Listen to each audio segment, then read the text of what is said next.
Eu sempre pensei que a pior traição vem dos inimigos. Mas naquele dia entendi. Quem apunhala pelas costas são justamente aqueles que você alimenta com as próprias mãos. Eu estava atordoado, ouvindo minha esposa me chamar de fracassado e inútil, exigindo que eu fosse expulso da minha própria casa. Ela tinha advogados caros, laudos comprados e um amante jovem que mentiu sob juramento olhando direto nos meus olhos. Na sala do tribunal ela parecia uma rainha, e eu um mísero suplicante, sem um centavo no bolso, só com o amor pelos filhos. Eles tinham certeza da vitória, mas esqueceram um detalhe. As paredes têm ouvidos. O juiz já folheava os papéis, pronto para proferir a sentença que deveria me destruir de vez. Eu estava sentado com a cabeça baixa, sentindo nas costas o olhar glacial e triunfante da minha esposa Tatiana. Ela estava sentada à minha frente, impecável no seu caro terno executivo, a personificação do sucesso e do poder. E ao lado dela, como uma fiel escudeira, estava nossa filha mais velha, Alina. Vê-las juntas do mesmo lado das barricadas era para mim uma tortura pior do que qualquer prisão. Parecia que tudo já estava decidido. Documentos falsificados, laudos forjados, depoimentos de testemunhas. Eles me encurralaram como um lobo velho e doente. Eu sabia que em instantes perderia o que tinha de mais precioso. O juiz pigarreou, e um silêncio sepulcral tomou conta da sala. E, de repente, esse silêncio foi cortado por uma voz infantil, fina, trêmula, mas decidida. Meritíssimo! Todos se sobressaltaram e viraram a cabeça. Meritíssimo, posso mostrar ao senhor algo que meu pai não sabe? Olá, vamos nos conhecer. Meu nome é Davi, tenho 51 anos. Ex-arquiteto, hoje pai e marido em tempo integral. Há 20 anos fiz uma escolha que muitos chamariam de fraqueza. Fui eu quem ficou em casa cuidando dos filhos, no lugar da esposa. Tatiana construía o negócio e eu construía o lar. Achei que era um sacrifício em nome do amor, mas, anos depois, me apresentaram a conta, na qual meu amor foi avaliado em R$0,00. Antes de sabermos o que exatamente as pessoas viram naquela sala do tribunal e como esse momento virou nossas vidas de cabeça para baixo, quero pedir uma coisa a vocês. Por favor, escrevam nos comentários de qual cidade ou país estão me ouvindo agora. O apoio de vocês é o que me dá forças para falar a verdade. Compartilho isso porque sei que muitos homens guardam silêncio sobre essas situações. Essa história começou naquela manhã em que eu fritava bolinhos de queijo no café da manhã, sem suspeitar que seria minha última refeição tranquila. Eu sempre acordava às 5 horas da manhã, quando nossa casa no campo ainda estava mergulhada em sono profundo, e essas horas matinais eram meu único refúgio. Enquanto Tatiana dormia, eu descia silenciosamente para a cozinha, tentando não fazer barulho, e começava meu ritual habitual. Moía o café, preparava o café da manhã, conferia a agenda das filhas. Nos últimos 20 anos, eu voluntariamente vivi à sombra da minha esposa, abrindo mão de uma brilhante carreira de arquiteto para que ela pudesse construir seu império nos negócios. Tornei-me tudo para ela: cozinheiro, motorista, babá, aquela retaguarda sólida que tantos desejam, mas tão poucos valorizam. Eu acreditava sinceramente que éramos uma equipe, com papéis distribuídos de forma justa, mas eu estava cego. Tatiana, depois de construir sua carreira, tornou-se fria e distante, transformando-se numa empresária cínica, para quem o marido virou algo como um móvel velho e cômodo. Naquela manhã, a cozinha estava inusitadamente movimentada e barulhenta. Tatiana tinha convidado para o café da manhã seu consultor de negócios, Victor Valente, um homem moderno e arrogante de uns 40 anos, que ultimamente aparecia com frequência suspeita em nossa casa. Eles sentavam à mesa fazendo reuniões matinais, mas eu não conseguia me livrar da sensação de estar presenciando algo sujo. Victor se comportava como dono da casa. Ria alto, tomava café na minha xícara favorita e lançava olhares para Tatiana que eram transparentes demais, grudrentos demais para sócios de negócios. E ela florescia sob esses olhares. Arrumava o cabelo de forma coquete e sorria para ele com aquele sorriso que eu não via há muitos anos. Victor contava algo, recostado na cadeira de forma descontrolada, e Tatiana ria com aquela risada leve e coquete que eu não ouvia dela há uma eternidade. Eu afastava as suspeitas de mim, convencendo a mim mesmo de que era apenas um ciumento envelhecido inventando problemas à toa.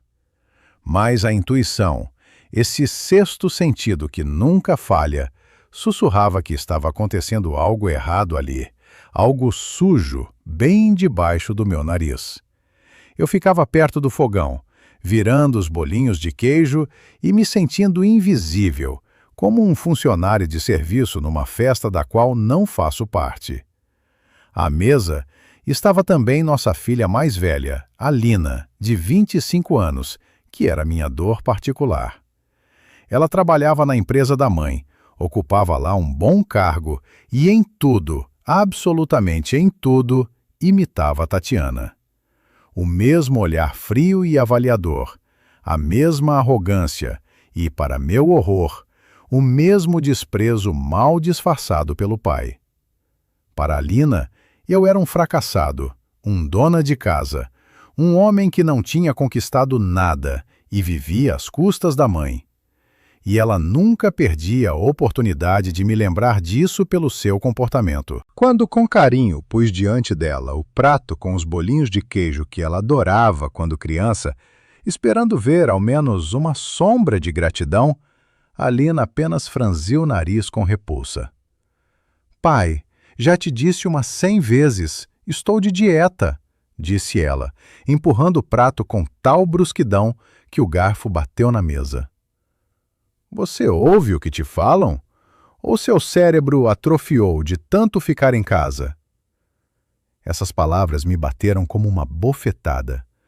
Mas fiquei em silêncio, engolindo a mágoa, como sempre, para não estragar a manhã com uma cena. Eu olhava para minha filha adulta, bonita, bem-sucedida, mas tão insensível, e o coração apertava de saudade daquela menininha que certa vez corria até mim com o joelho machucado e chorava no meu ombro.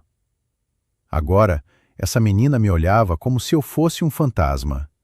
E nesse olhar, eu via o reflexo da atitude da mãe. Estávamos sentados à mesma mesa, mas nos separava um abismo que eu não sabia como transpor.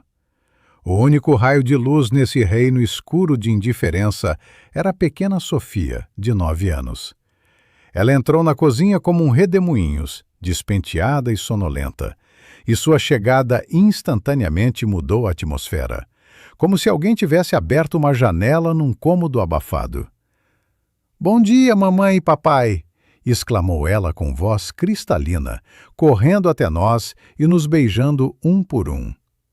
Só então, ao ver a filha mais nova, Tatiana por um segundo largou o celular e esboçou um sorriso.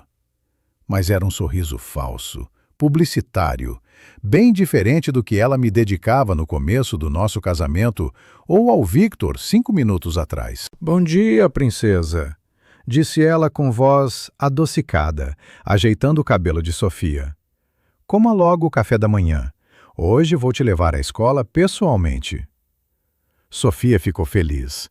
Afinal, a mãe raramente encontrava tempo para ela, e eu senti um alívio fraco. Pelo menos na presença da criança, Tatiana se esforçava para representar o papel de boa mãe. Foi o único momento em toda aquela manhã em que nos parecemos remotamente uma família. Quando a pequena terminou de comer, os acontecimentos começaram a se desenrolar numa velocidade assustadora, sem me deixar tempo para pensar. Tatiana, rapidamente, de forma eficiente, arrumou Sofia, pegou a bolsa e foi em direção à saída, acompanhada por Victor e Alina. Eles andavam em bloco, pessoas bem-sucedidas e decididas. E eu ficava parado na porta da cozinha com a roupa de casa, sentindo-me jogado à margem da vida. "Tchau, pai!" gritou Sofia já lá da porta. E essa foi a única despedida que recebi. Fiquei sozinho na casa vazia e ressonante, cercado de louça suja e pensamentos pesados. Naquele momento eu ainda não sabia que aquele café da manhã tinha sido o último momento tranquilo da minha vida e que o mecanismo da minha destruição já estava acionado.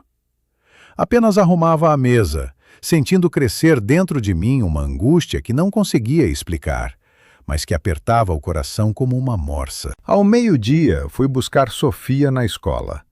Era meu momento favorito, uma hora sagrada que pertencia só a nós dois.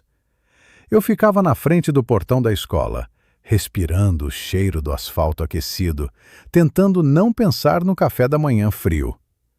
Quando ela correu até mim, um pequeno tornado com uma mochila enorme, senti a tensão desaparecer.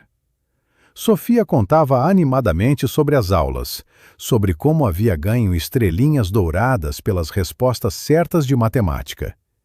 E eu ouvia sua voz cristalina com orgulho mal disfarçado. Parecia que enquanto essa pequena pessoa se alegrava tanto com a vida, nenhuma tempestade nos seria temível. Voltamos para casa rindo de alguma piada. Como de costume, eu ajudava Sofia a tirar os sapatos no corredor quando tocaram a campainha.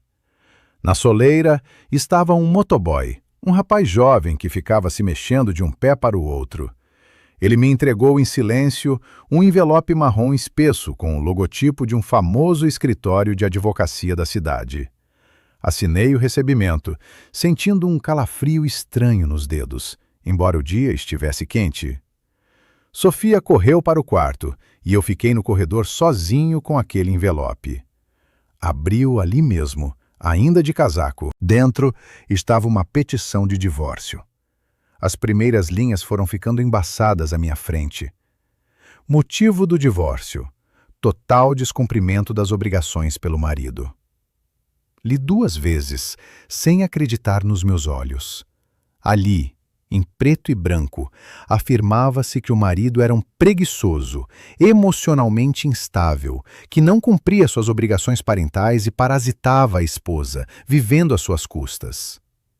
Eu, que dera 20 anos de vida àquela casa.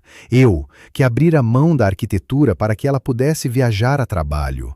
Eu, que conhecia o horário dos remédios e das atividades extracurriculares das filhas melhor do que a tabuada. Ela chamava isso de descumprimento de obrigações. Lendo mais, eu me horrorizava cada vez mais, sentindo os cabelos se arrepiarem. Tatiana exigia a guarda exclusiva total de Sofia, de 9 anos, alegando minha instabilidade. E como um tiro de misericórdia, ela reivindicava 100% dos bens, declarando que eu não havia feito nenhuma contribuição financeira para a família. Nesse momento, a fechadura da porta da entrada clicou. Tatiana voltou para casa. Ela entrou com calma, jogou as chaves na mesinha como de costume. Eu estava no meio do corredor, com as mãos trêmulas, segurando aquele maldito envelope. "O que isso significa?" perguntei. Minha voz tremia, falhando. Tatiana nem me olhou. Ela calmamente, devagar, tirou os sapatos, os colocou organizadamente na prateleira e só então respondeu, olhando para algum lugar através de mim. "Exatamente o que você está lendo. Não quero mais viver com você. Você é um fracassado. Só gasta meu dinheiro." Eu explorei de indignação. "Gasto seu dinheiro? E quem cuidou desta casa por 20 anos? Quem criou os filhos? Isso não é contribuição, é cuidado, é lar. Para você isso não significa nada." Ela deu uma risada curta e seca, e aquela risada me feriu mais do que uma faca.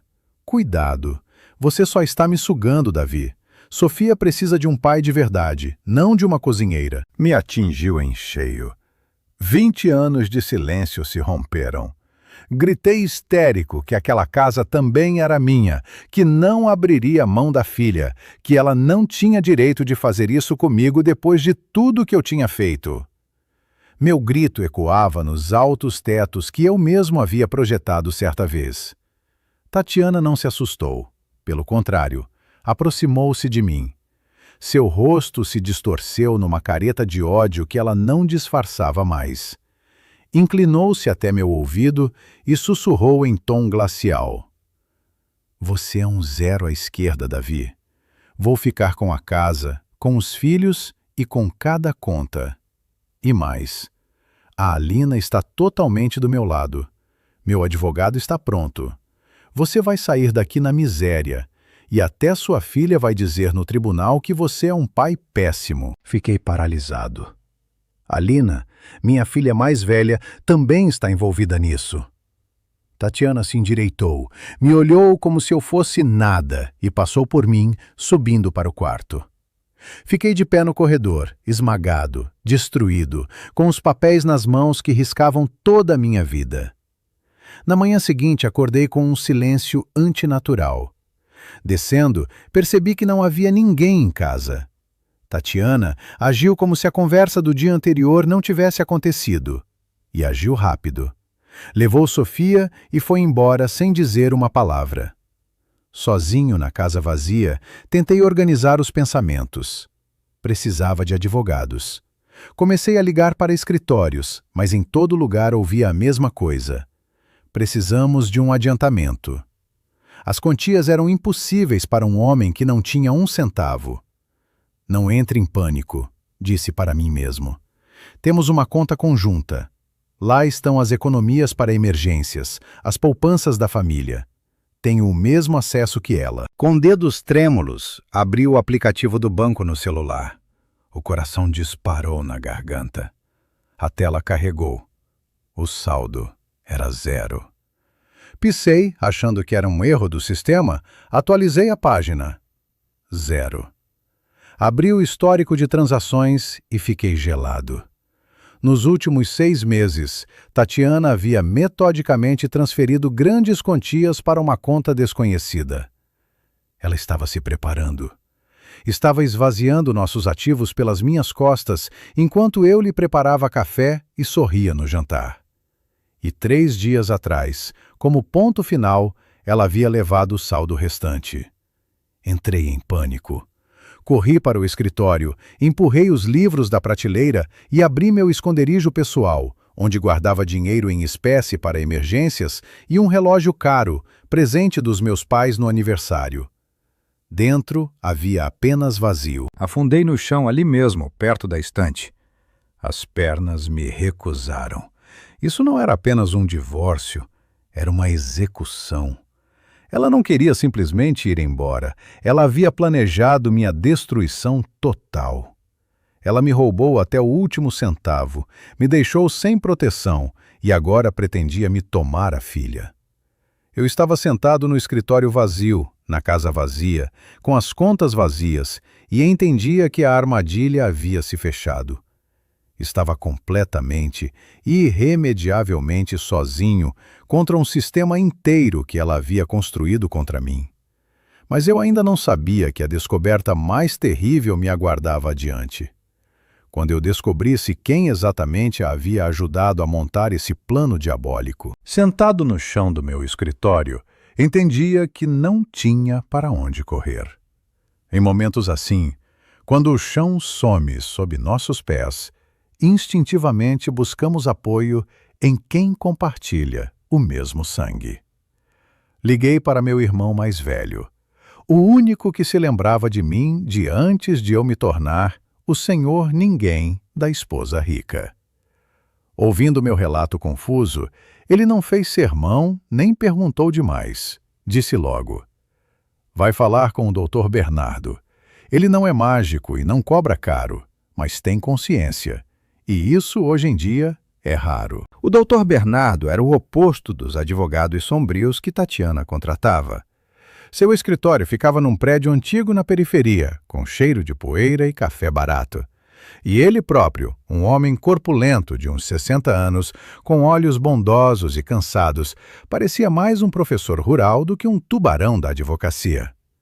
Mas quando colocou os óculos e começou a examinar as cópias dos documentos que a parte da minha esposa já havia protocolado, seu rosto escureceu. Ficou longo tempo em silêncio, manuseando os papéis com seus dedos nodosos, e esse silêncio me assustava mais do que os gritos de Tatiana. Será uma batalha difícil, Davi, disse ele por fim, tirando os óculos e os limpando com um lenço. Ela se preparou a fundo. Isso não é um divórcio, é uma operação planejada de destruição. O que ele me mostrou a seguir me fez estremecer de repugnância.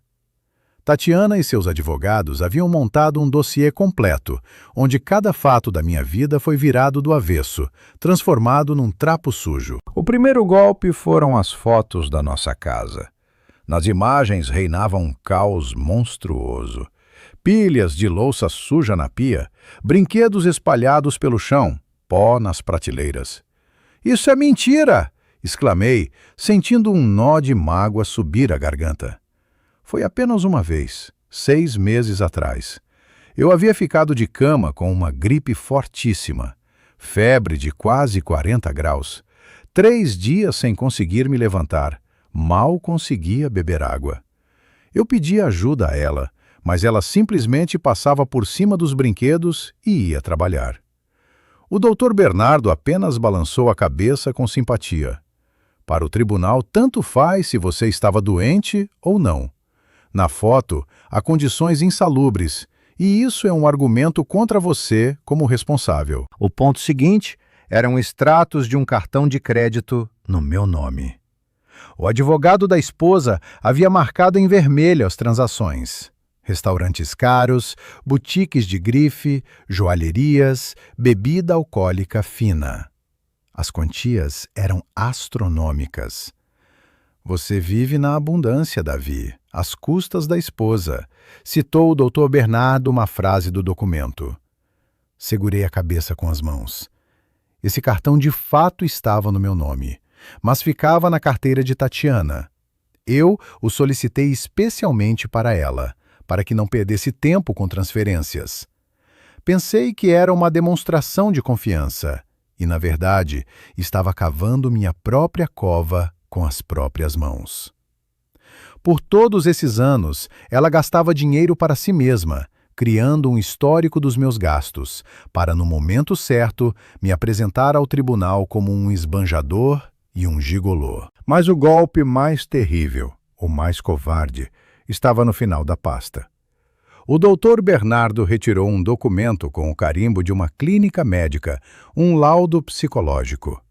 Comecei a ler e senti o chão sumir sob os meus pés. O texto afirmava em preto e branco que Davi era um tirano emocionalmente instável, propenso à agressão velada, manipulação e supressão da personalidade da criança. Ali se descreviam minhas supostas crises de histeria, meu ciúme patológico e minha incapacidade de controlar a raiva. Quem poderia escrever esse absurdo? Sussurrei, virando a página para ver a assinatura. O sobrenome no final da folha me deu um choque elétrico. Victor Valente. Minha visão escureceu e o quebra-cabeça se encaixou com uma clareza nauseante. Aquele mesmo Victor, o consultor de negócios que por meses vinha à minha casa, tomava meu café, sorria para mim no café da manhã e conversava animadamente sobre o tempo, era, na verdade, um psicólogo contratado pela minha esposa. Todo esse tempo, ele não consultava Tatiana sobre negócios. Ele me observava. Ele me provocava com perguntas incômodas, captava meus olhares, registrava cada palavra minha para depois, distorcendo e virando tudo de cabeça para baixo, fabricar esse diagnóstico mortal. O homem a quem eu abria a porta era um espião, que friamente coletava material comprometedor dentro da minha própria sala. Eles te armaram uma cilada, Davi, disse o Dr. Bernardo em voz baixa. Com esse laudo, nenhum juiz vai te dar a guarda da criança. Precisamos de um milagre para refutá-lo. Voltei para casa completamente fora de mim. A vida sob o mesmo teto que o inimigo tinha se transformado num inferno sofisticado. Tatiana, voltando triunfante, ela já sabia que eu havia visto os documentos, mudou-se ostensivamente para o quarto de hóspedes. Mas sua presença envenenava o ar em cada canto da casa. Ela continuava seu terror, mas agora agia de forma mais sutil, atingindo o que havia de mais doloroso. Sofia. Ela começou a comprar o amor da filha, enchendo-a de presentes caros e vistosos que nunca havia dado antes. Numa das noites, ela chegou com uma caixa enorme e colorida. Sofia estava na sala desenhando. Quando Tatiana entrou com ar triunfante e pôs o presente diante dela, disse em voz alta, de propósito para eu ouvir da cozinha: "Isso é para você, querida. Um tablet novíssimo, o mais moderno, muito melhor do que aquela tralha velha com que você fica." Cerrei os dentes, continuando a lavar a louça. Eu sabia do que ela falava. Sofia tinha um tablet velhinho que eu comprara 3 anos atrás com dinheiro economizado. Estava todo arranhado, com a tela trincada num canto, mas a filha o adorava. Nele estavam seus desenhos animados favoritos, nossas fotos juntos e alguns segredos infantis dela. Tatiana o chamou de tralha, desvalorizando tudo o que ligava a filha a mim. Vi Sofia agradecer educadamente à mãe, vi ela desembrulhar a embalagem brilhante. Tatiana radiava, lançando olhares zombeteiros para mim. "Olha só, miserável, eu posso dar tudo a ela, e você, nada." Sofia ligou o novo aparelho. A tela acendeu com cores vibrantes e Tatiana logo começou a mostrar-lhe jogos, tentando capturar completamente a atenção da criança. Doía ver aquilo. Doía minha impotência.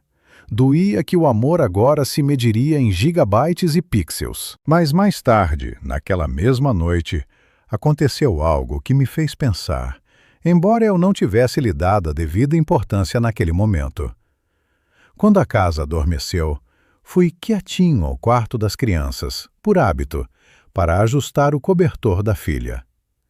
A luz da lua caía sobre o travesseiro, iluminando o rosto tranquilo.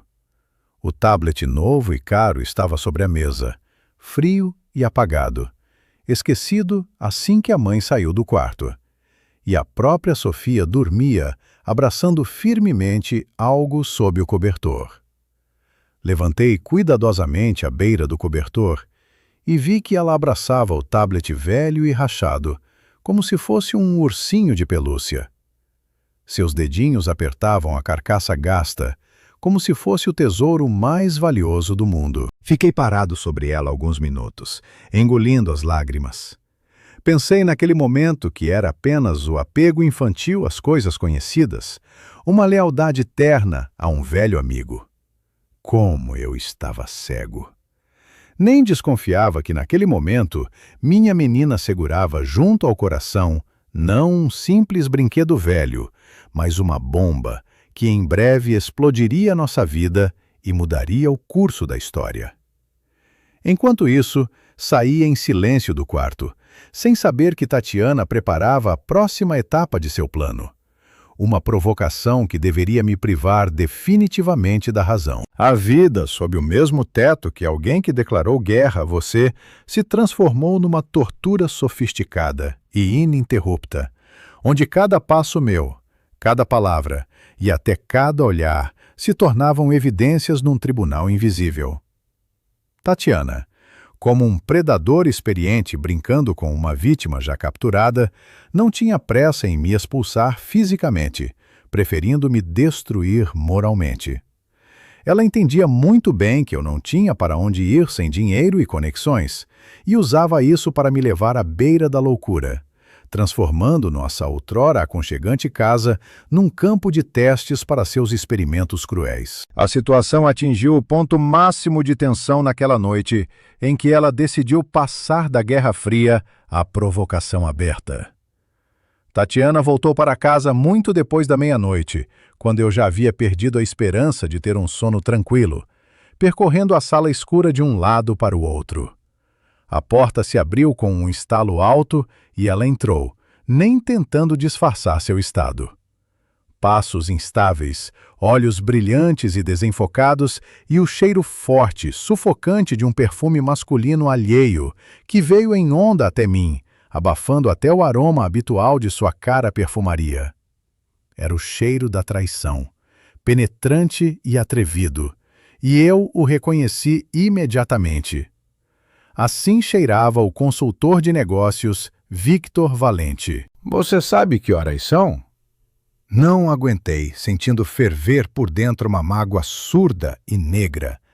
Ela parou no meio do cômodo, tirou os sapatos devagar, jogando-os direto no tapete, e me olhou com um escárnio tão desprezível, como se eu fosse sujeira no fundo do seu sapato.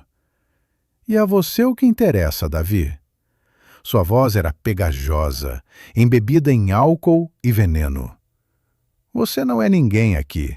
A serviçal não tem direito de fazer perguntas à patroa. Vai antes lavar a louça. Nisso você se sai melhor do que em ser marido. Naquela noite algo se quebrou dentro de mim. Por anos havia suportado, calado, suavizado os ângulos em nome da paz na família. Mas agora, vendo-a assim bêbada, alheia, impregnada do cheiro do amante, eu perdi o controle. Comecei a gritar. Despejei tudo.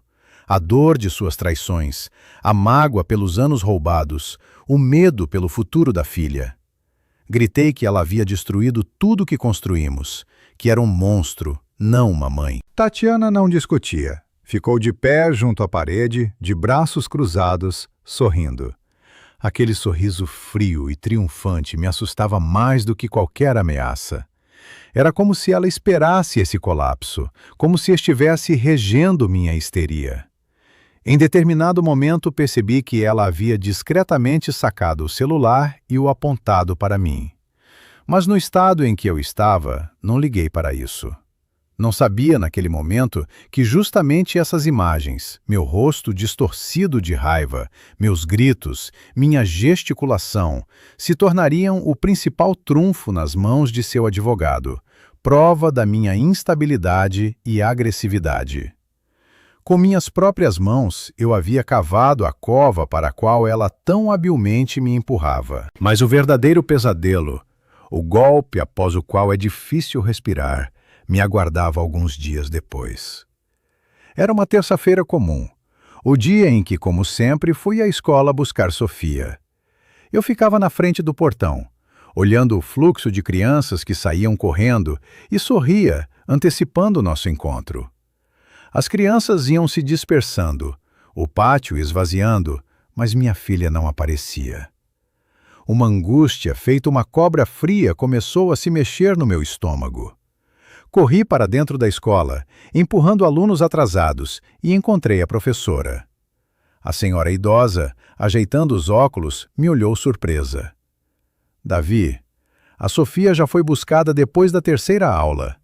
Tatiana veio pessoalmente, disse que eram circunstâncias de família, assinou o requerimento e levou a menina. O chão sumiu sob os meus pés.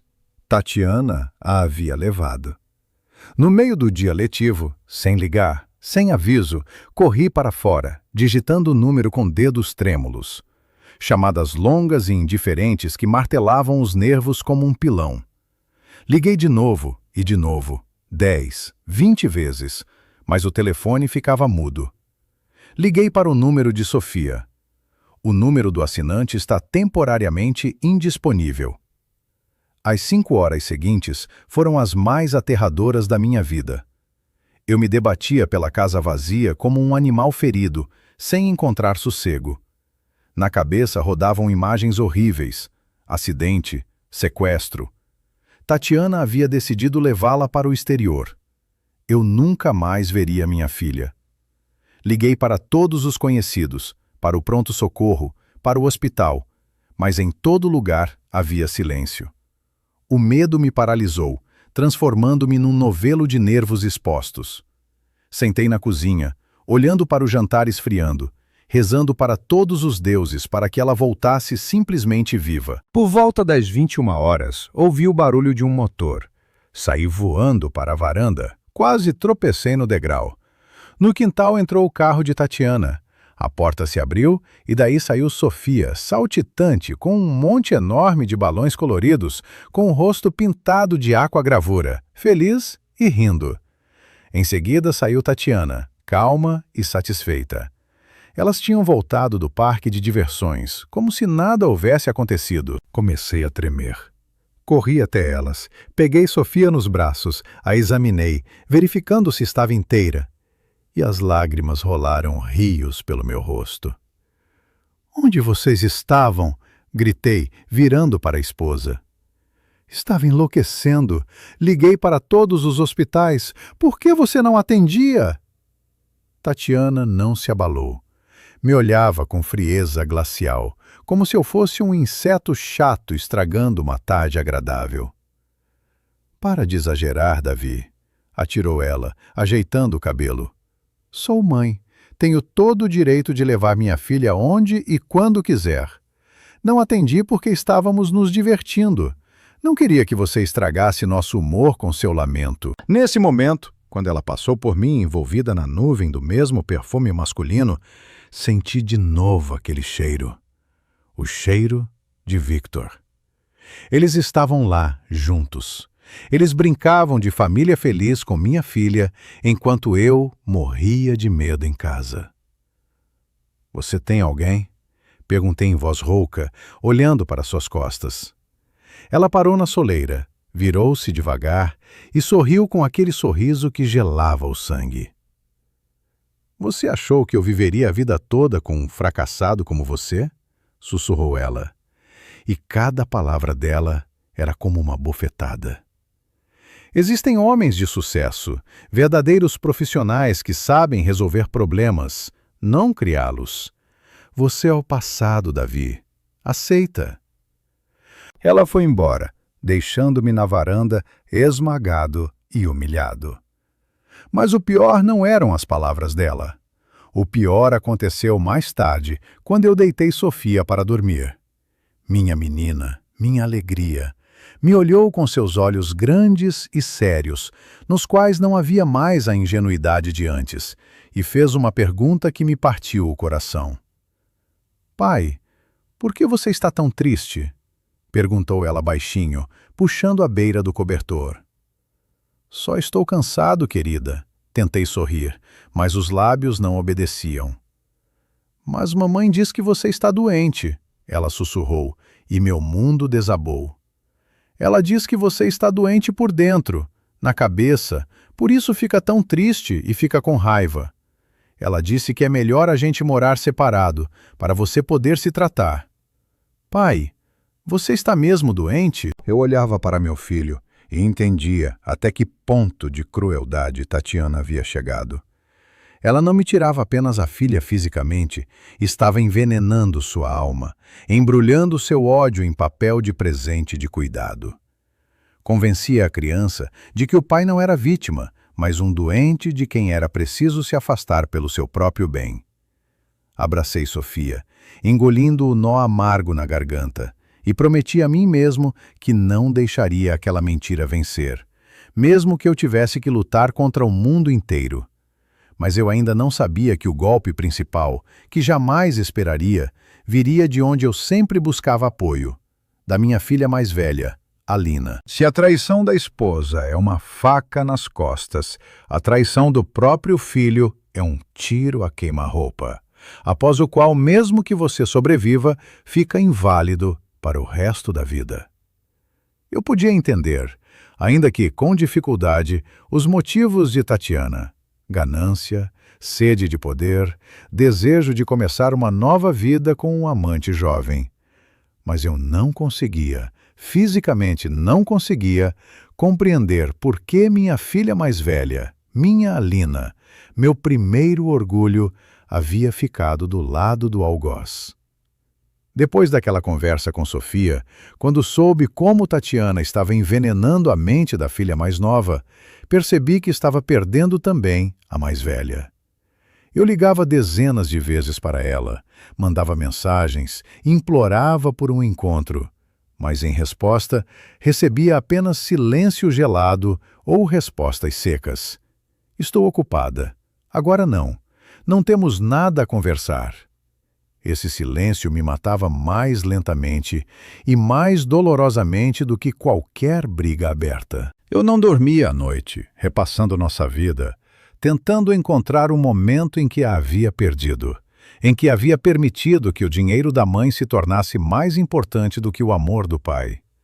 E então me decidi por uma atitude desesperada. Eu sabia onde ela trabalhava.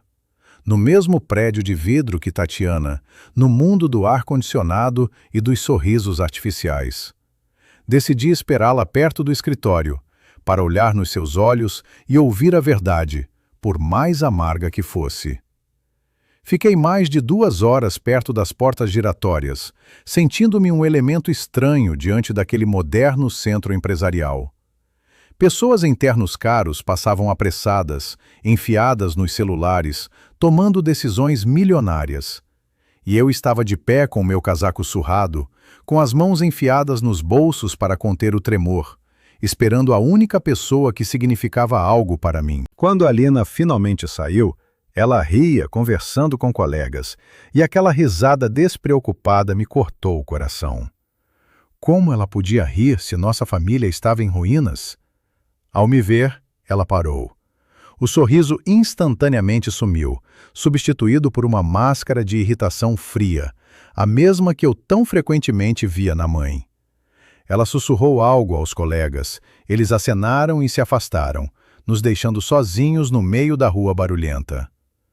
Alina se aproximou de mim, não como uma filha ao pai, mas como uma cliente insatisfeita a um entregador faltoso. "Por que você veio, pai?"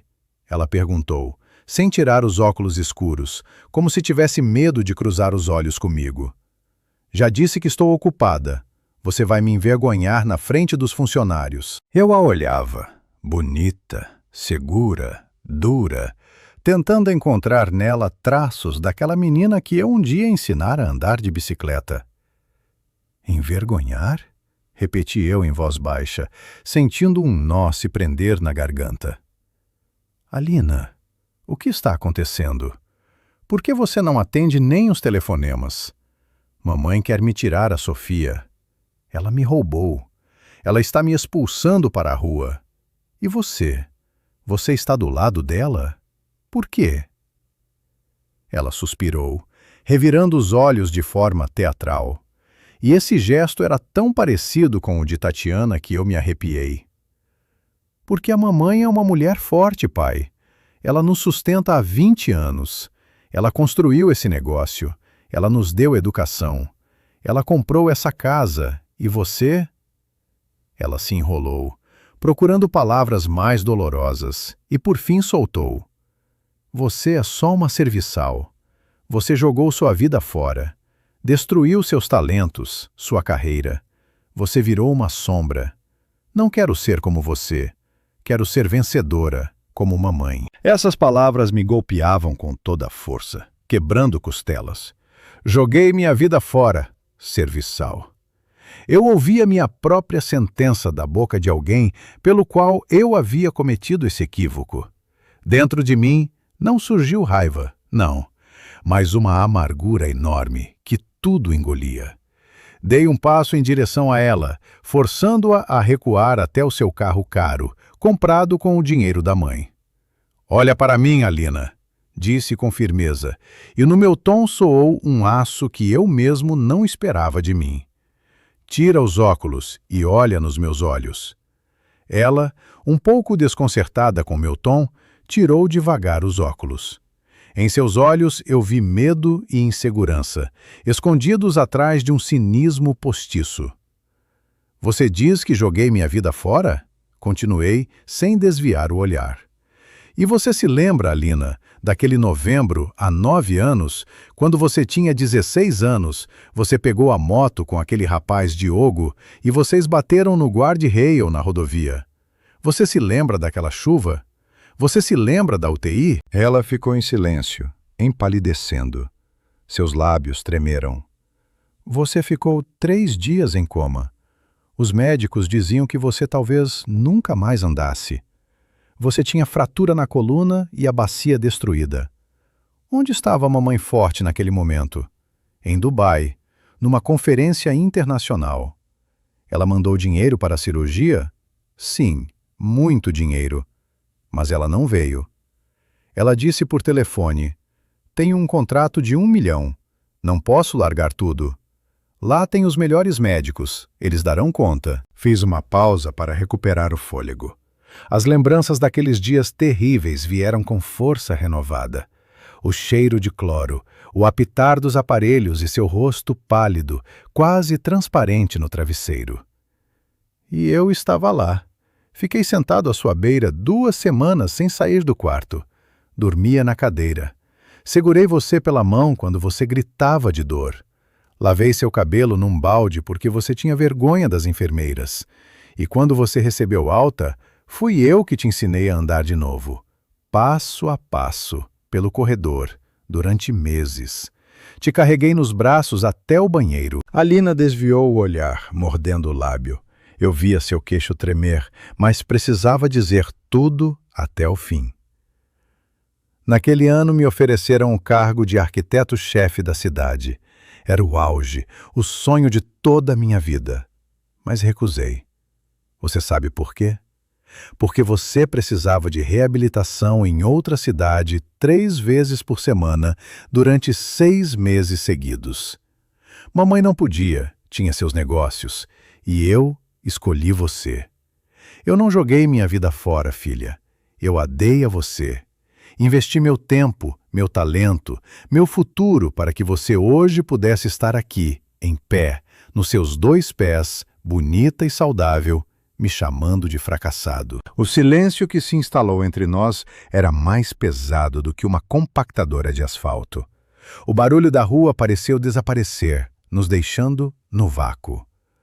Alina ficou de cabeça baixa, e eu vi uma única lágrima escorrer pela sua bochecha, deixando um rastro escuro na maquiagem impecável. Ela lembrou. Eu sabia que ela havia lembrado do calor das minhas mãos, da minha voz lendo livros para ela enquanto não conseguia se levantar. Em sua alma, blindada pela armadura do cinismo materno, surgiu uma rachadura. Pena que você não se lembra disso.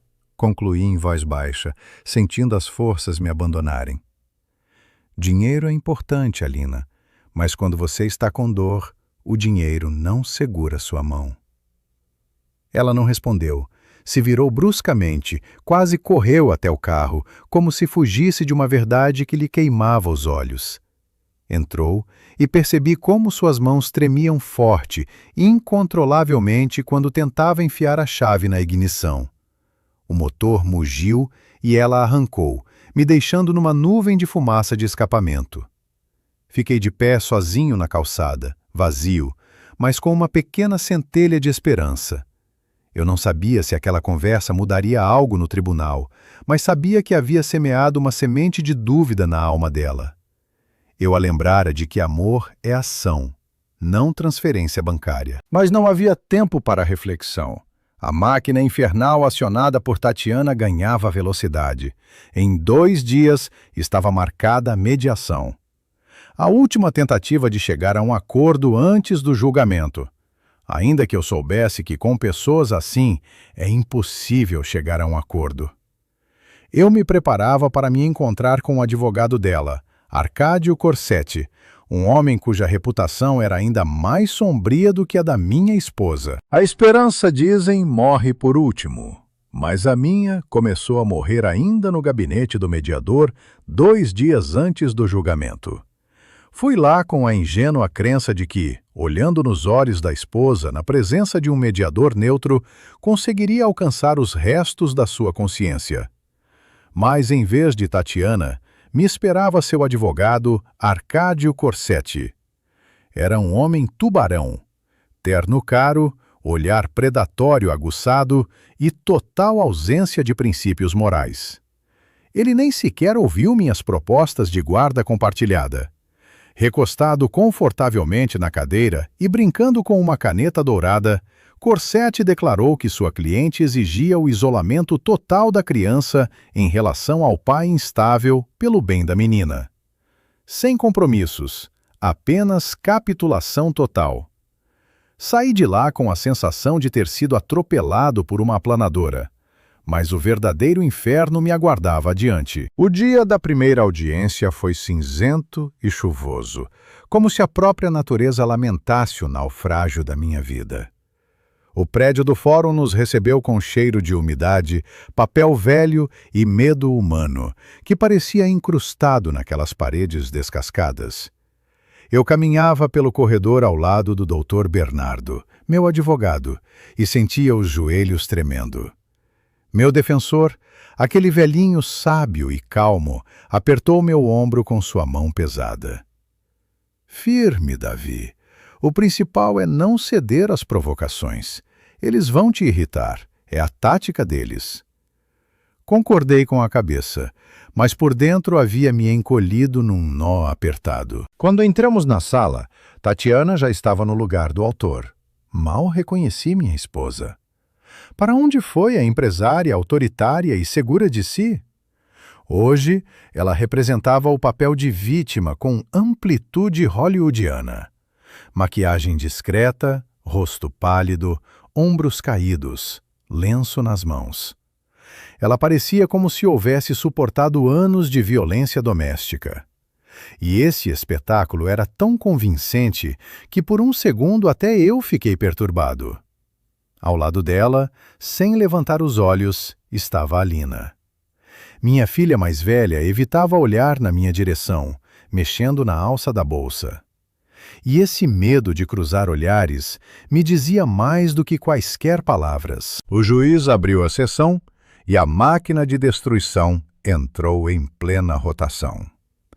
A primeira meia hora se transformou numa surra pública. O advogado Corsetti, passeando pelo corredor como um vencedor, metodicamente depositava na mesa provas da minha insignificância. Primeiro vieram os relatórios financeiros, gráficos, extratos, números. Veja, meritíssimo, ele proclamava, agitando os papéis. Esse homem, por 20 anos, não trouxe um centavo para casa. Ele viveu como um parasita no organismo de uma mulher bem-sucedida, gastando seus recursos nos seus caprichos. Eu quis saltar e gritar sobre aquelas noites em que eu desenhava projetos por trocados para comprar frutas para as crianças, enquanto Tatiana apenas começava seu negócio.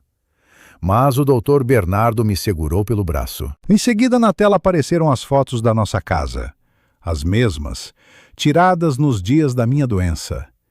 Pilhas de louça suja, brinquedos espalhados, pó nas prateleiras. A sala murmurou desaprovadora. Condições insalubres, cintilavam as palavras de Corsetti. Caos! E nessas condições, o réu propõe criar uma criança? Eu ficava sentado, cerrando os dentes até ranger, sentindo a cor da vergonha invadir meu rosto. Eles arrancaram um fragmento do contexto, transformando uma dificuldade temporária em sistema. E eu parecia aos olhos do juiz um desleixado e vagabundo. Mas o golpe principal ainda estava por vir. Corsetti, com uma pausa teatral, anunciou a convocação da testemunha-chave. As portas se abriram e na sala entrou com passo seguro Victor Valente. Ele parecia impecável. Terno rigoroso, óculos inteligentes, postura calma e segura de um profissional. Quando passou por mim em direção ao púlpito, fui tomado por uma onda do aroma familiar. Perfume caro e forte, com notas de sândalo. O mesmo cheiro que eu sentia em Tatiana depois de seus serões tardios. O mesmo cheiro que tomou meu corredor na noite da discussão. Senti náusea de repugnância. O amante da minha esposa iria agora depor contra mim, sob a máscara de perito independente. Victor colocou a mão na Bíblia e jurou dizer a verdade, olhando diretamente nos olhos do juiz. E então, começou a mentir. Calmo, metódico, profissionalmente. Como psicólogo de família, visitei repetidamente esse lar para consultas, começou ele, ajustando os óculos, e fui testemunha de um ambiente extremamente alarmante. O Sr. Davi demonstrava sinais evidentes de instabilidade emocional. Presenciei explosões de agressão incontrolável, direcionadas tanto à cônjuge quanto à criança. Ele frequentemente levantava a voz, arremessava objetos. A menina Sofia tem medo dele. Ela se recolhe em si mesma quando ele aparece. Cada palavra sua era um prego no caixão. Eu ouvia e não acreditava nos meus ouvidos. Aquele homem tomava meu café, comia meu café da manhã, sorria para minha cara e agora, friamente, sob juramento, pintava o retrato de um monstro. O juiz franzia a testa, fazendo anotações no bloco. Eu via Tatiana sorrir quase imperceptivelmente pelas comissuras dos lábios, olhando para o seu amante. Eles representavam esse espetáculo como numa partitura. Mentira! Não aguentei, saltando do lugar. É uma mentira descarada. Ele não é psicólogo, é o amante dela. O juiz bateu o martelo com força, chamando a ordem. Réu, sente-se. Mais uma cena dessas e o retiro da sala. O doutor Bernardo me forçou de volta ao lugar, sussurrando. Quieto, Davi, quieto. Você só está confirmando as palavras deles. Caí no banco, respirando pesado, sentindo o coração bater na garganta. Eu entendia que o advogado tinha razão, mas as emoções me despedaçavam por dentro, e então Corsetti decidiu me liquidar. Pegou o controle remoto e ligou a grande tela na parede. Meritíssimo! As palavras do meu perito são confirmadas por fatos. Peço atenção para a gravação feita pela esposa do réu na semana passada. Na tela apareceu uma imagem. Era aquela noite. A noite em que Tatiana voltou bêbada e me provocou. A câmera tremia, mas a imagem era nítida. No vídeo eu estava vermelho de raiva, gesticulando e gritando. O som estava no máximo e minha voz, distorcida pela fúria, preencheu a sala. Você destruiu tudo. Você é um monstro. Eu te odeio. No enquadramento não havia Tatiana. Não se ouviam suas palavras provocadoras, seu sussurro de fracassado. Só eu, gritando, assustador, um homem agressivo se curvando sobre a câmera. A sala ficou em silêncio mortal. O juiz olhava para a tela com desaprovação incontida. Corsetti desligou o vídeo, virou-se para mim e, com um sorriso venenoso, perguntou: Diga-nos, Davi, esse é o rosto de um pai equilibrado e amoroso? O senhor reconhece que no vídeo é você? O senhor reconhece que não se controla quando fica com raiva? Eu estava encurralado. Entendia que qualquer palavra minha agora seria usada contra mim. Se dissesse sim, admitiria agressão. Se dissesse não, mentiria ao tribunal. Pois no vídeo era definitivamente eu. Por dentro eu fervia de uma injustiça monstruosa. Queria explicar que aquilo foi uma provocação, que ela me levou ao limite, mas via os olhos frios do juiz e entendia. Não vão me acreditar. Não consegui me conter. Os nervos, esticados como cordas nos últimos meses, se romperam. Saltei derrubando a cadeira, e minha voz falhou num grito cheio de desespero. É uma armadilha! Vocês não entendem! Ela me provocou de propósito! Ela ria de mim!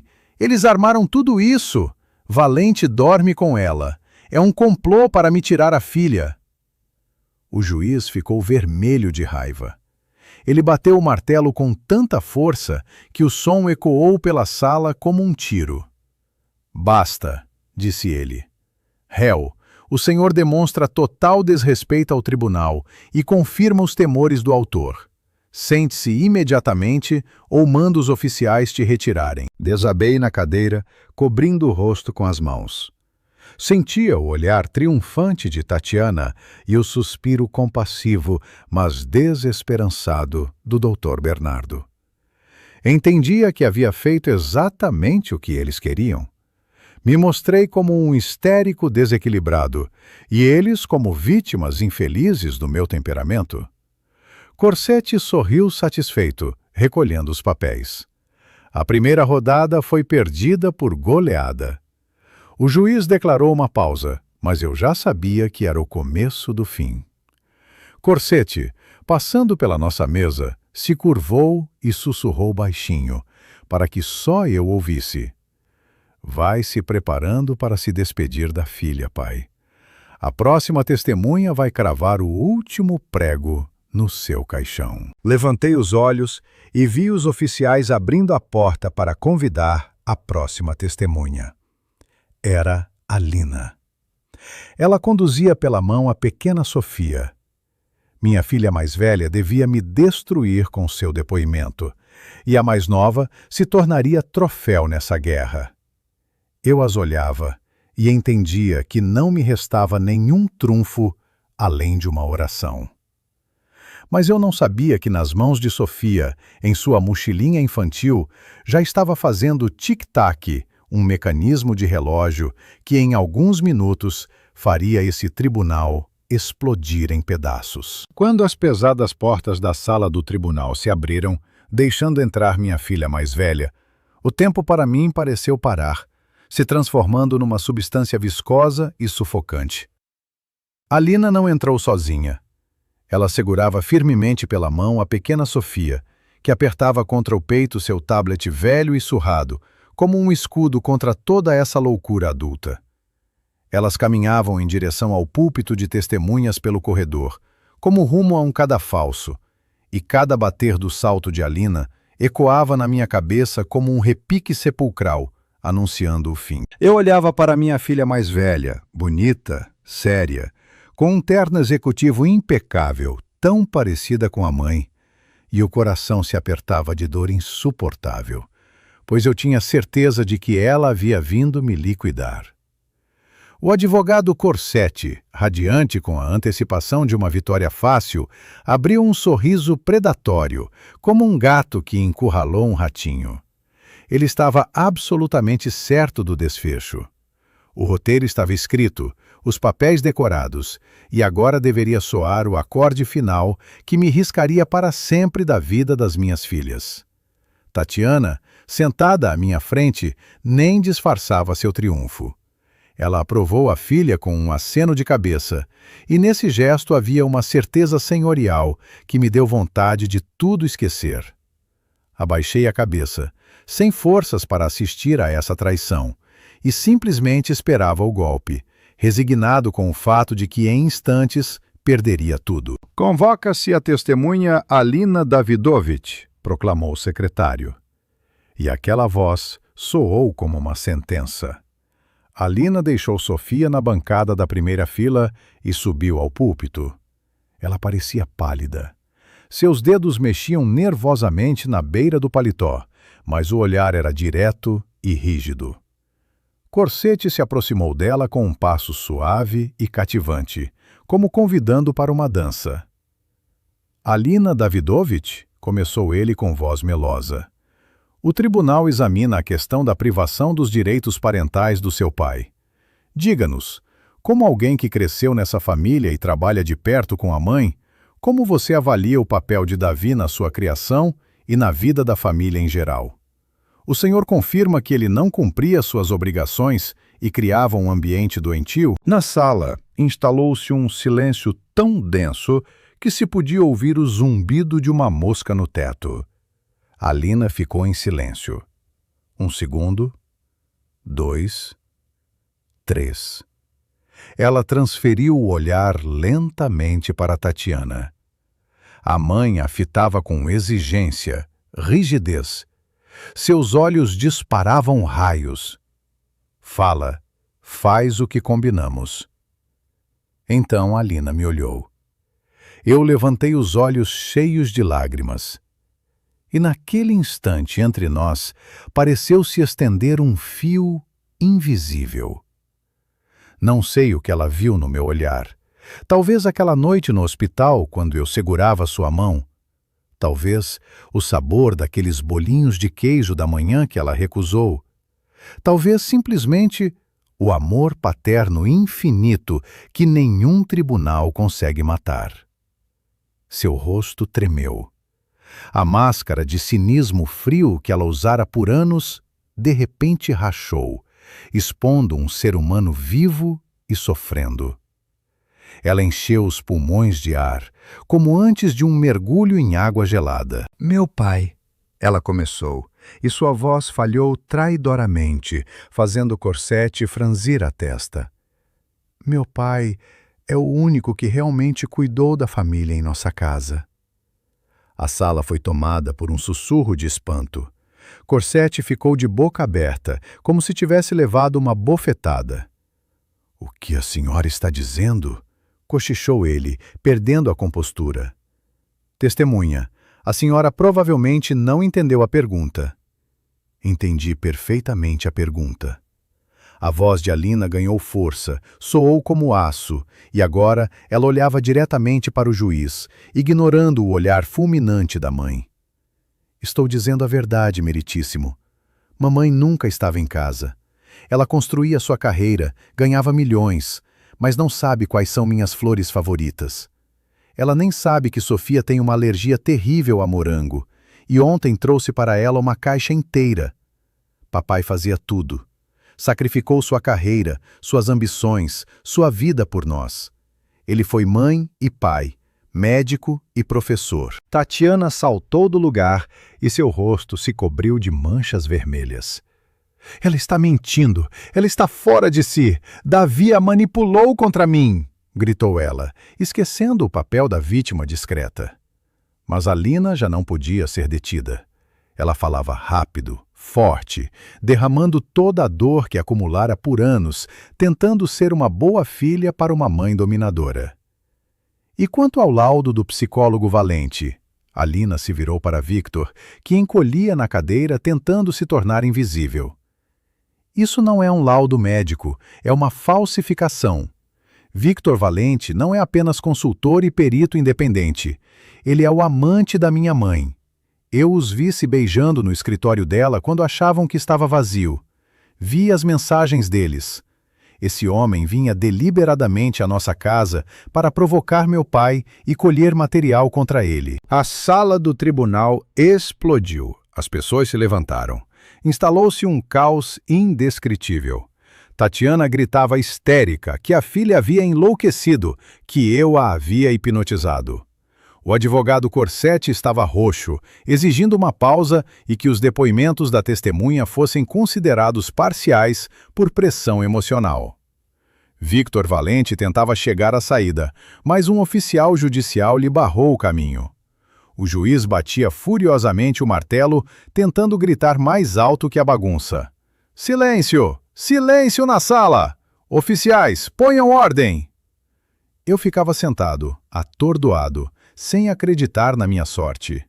Alina, minha menina, minha carne e sangue, me salvou. Ela escolheu a consciência, não o dinheiro. Ela me devolveu meu nome honrado.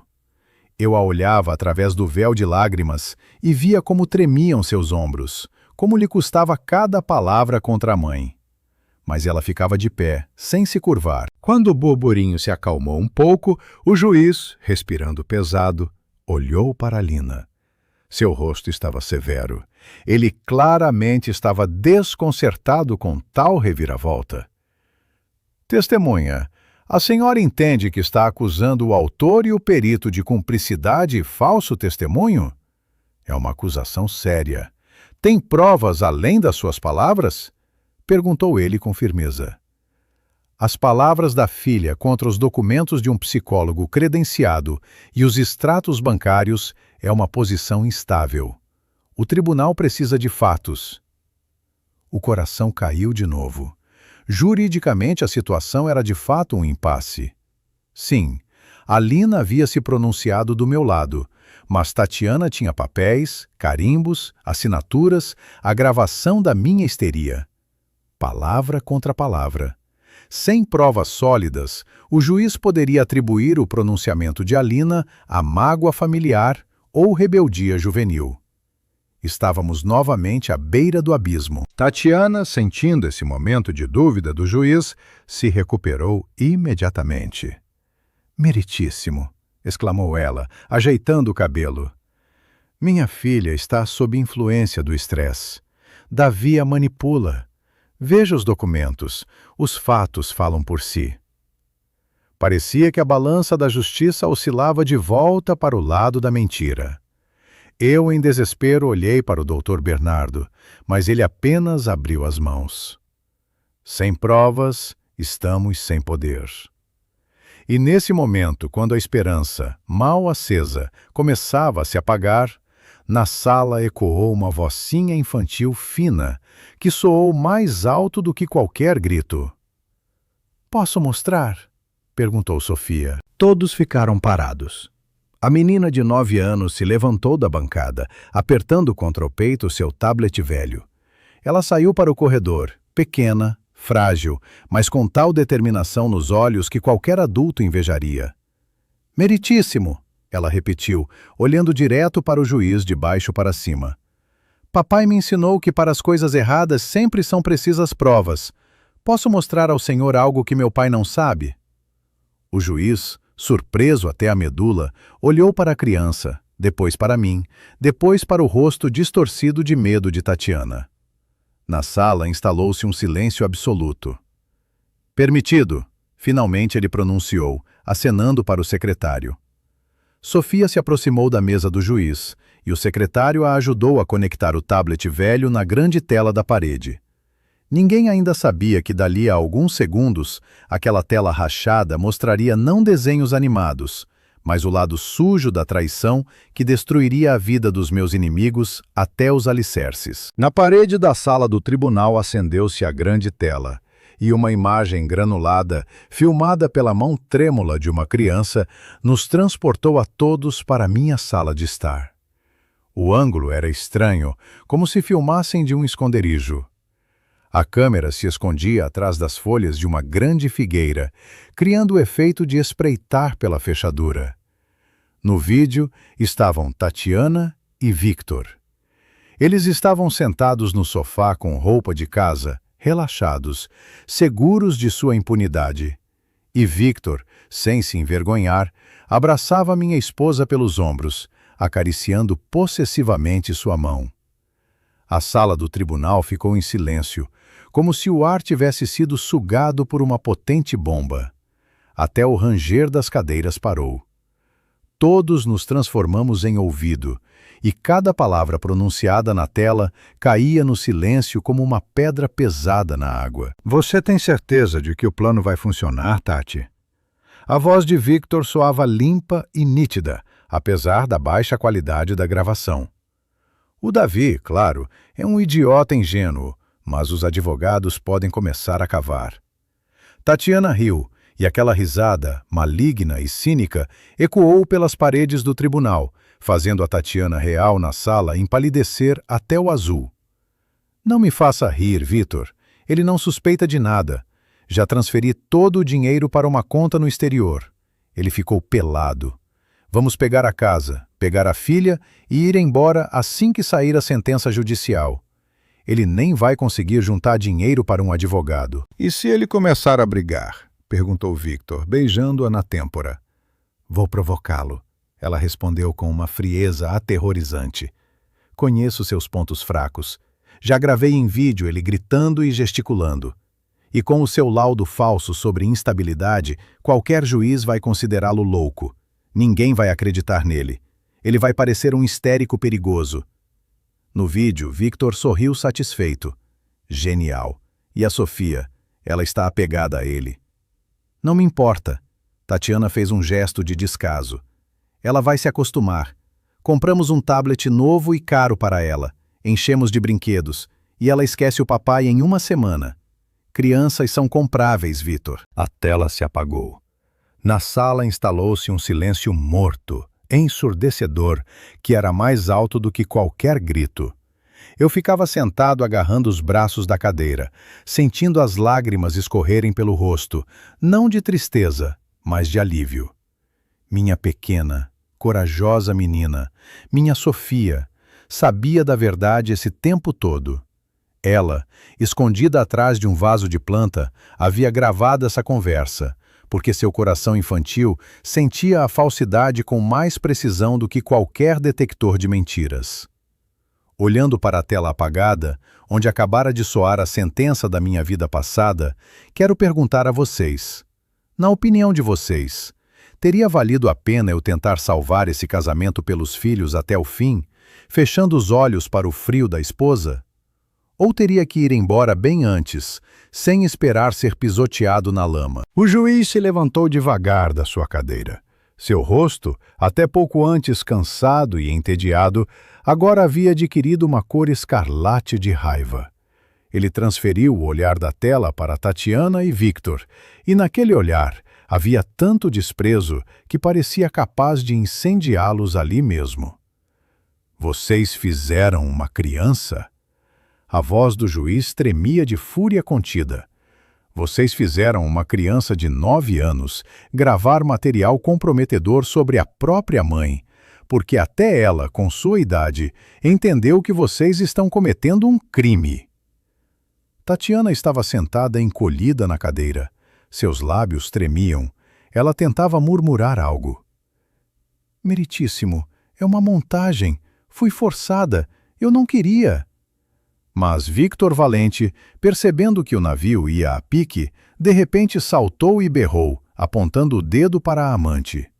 Foi ideia dela. Eu sou apenas consultor. Ela me convenceu. Ela disse que o marido a batia. Silêncio!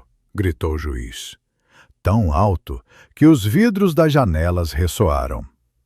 Suas confissões foram gravadas e acabam de ser apresentadas ao tribunal. Ele se virou para o advogado Corsetti, que desesperadamente recolhia os papéis tentando desaparecer. E com o senhor advogado, haverá uma conversa separada na ordem. Pessoalmente, vou zelar para que você perca a licença por usar provas manifestamente falsas e participar de uma conspiração. Fora da minha sala. O juiz rejeitou imediatamente a ação de Tatiana. Ele me propôs entrar com reconvenção ali mesmo, o que fiz, com a mão trêmula, sob ditado do radiante doutor Bernardo. O veredicto foi proferido instantaneamente, sem nenhuma sala de deliberação. Divórcio por motivo de adultério e fraude. A guarda total e incondicional da criança é transferida ao pai. Mas não foi só isso. Oficial, ordenou o juiz, deter a senhora Tatiana e o senhor Valente até a chegada da polícia. Encaminhar imediatamente os autos ao Ministério Público. Vejo aqui elementos de crimes, fraude em grande escala, falso testemunho e falsificação de documentos. Eu vi as algemas se fecharem nos pulsos da minha ex-esposa. Ela não gritava, não resistia. Estava quebrada, destruída pela própria ganância. A levaram escoltada. E ela nem olhou para os filhos. Quando saí do prédio do fórum para a rua inundada de sol, o ar me pareceu doce como nunca na vida. Sofia, que ficara ao lado de Alina, ao me ver se soltou e correu até mim. Eu me ajoelhei diante dela, bem no calçamento, sem me importar com a sujeira, e a apertei contra mim com tanta força que nos fundimos em uma só coisa. Obrigado, querida. Obrigado por me salvar. Eu sussurrava, engolindo as lágrimas. Eu tinha medo, pai. Ela soluçava no meu ombro. Ouvi o que eles diziam e entendi que estavam mentindo. Me lembrei de como você me ensinou que para as coisas erradas sempre são precisas provas. Os gravei, mas tinha medo de mostrar antes. Quando o senhor no tribunal disse que iam te levar, decidi que não podia mais ter medo. Eu beijava sua cabeça, entendendo que havia criado um ser humano de verdade, honesto, corajoso, com um coração imenso. Nesse momento se aproximou Alina. Ela ficava de lado, tão perdida e culpada, com o rímel escorrido nas bochechas. Pai. Sua voz era baixa, cheia de arrependimento. Me perdoa. Eu era uma idiota cega. Queria tanto me parecer com ela que esqueci quem realmente me amava. Não fiz discurso. Não lembrei suas palavras cruéis perto do escritório. Simplesmente abri os braços e a adulta, bem-sucedida Alina correu até mim, como na infância, enfiou o nariz na minha jaqueta e desatou a chorar. Vamos para casa, meninas, disse eu, abraçando as duas. Vou fazer um bolo, especial, sem carboidratos para você, Alina. Ela, entre lágrimas, se pôs a rir. Que dieta o quê, pai? Quero comida de verdade. Caminhamos até o carro os três juntos. Uma família de verdade, que passou pelo inferno e se purificou da mentira. Passaram-se alguns meses. A justiça, ainda que com atraso, triunfou. Tatiana e Victor receberam penas reais de prisão por fraude e falsificação de documentos. Sua ganância lhes pregou uma peça cruel. O advogado Corsetti perdeu a licença com desonra e agora dificilmente conseguirá prejudicar mais alguém. E eu? Eu comecei uma vida nova. Tenho 51 anos, mas me sinto mais jovem do que há 20 anos. Abri meu pequeno negócio. Preparo almoços caseiros e faço bolos por encomenda. O que Tatiana chamava de perda de tempo e servilidade agora me traz renda estável e, principalmente, alegria. As pessoas valorizam o calor das mãos posto na comida. Vivemos os três em nossa casa, que agora é verdadeiramente uma fortaleza, não de pedra, mas de amor e confiança. Essa história me ensinou o principal. Eu nunca fui um fracassado. Meu principal projeto de vida, meu desenho mais importante, são meus filhos. Sofia, que não teve medo de dizer a verdade, e Alina, que encontrou forças para reconhecer seu erro. O amor delas é o meu capital, que não está sujeito à inflação e que ninguém conseguirá roubar. Vivi uma vida difícil, cometi erros e sofri derrotas. Mas entendi uma coisa simples. A única coisa que importa no fim do caminho é as pessoas que seguram sua mão. Por favor, não esperem uma ocasião especial. Ainda hoje encontrem um tempo. Liguem para as pessoas queridas, abracem os filhos e digam aos pais o quanto os amam, antes que seja tarde demais. E agora, chegando ao fim da minha confissão, quero pedir que compartilhem sua experiência. Vocês já passaram na vida por uma situação em que pessoas próximas os traíram por dinheiro? E conseguiram encontrar forças para perdoá-las? Escrevam sua história nos comentários. Vamos conversar sobre isso juntos.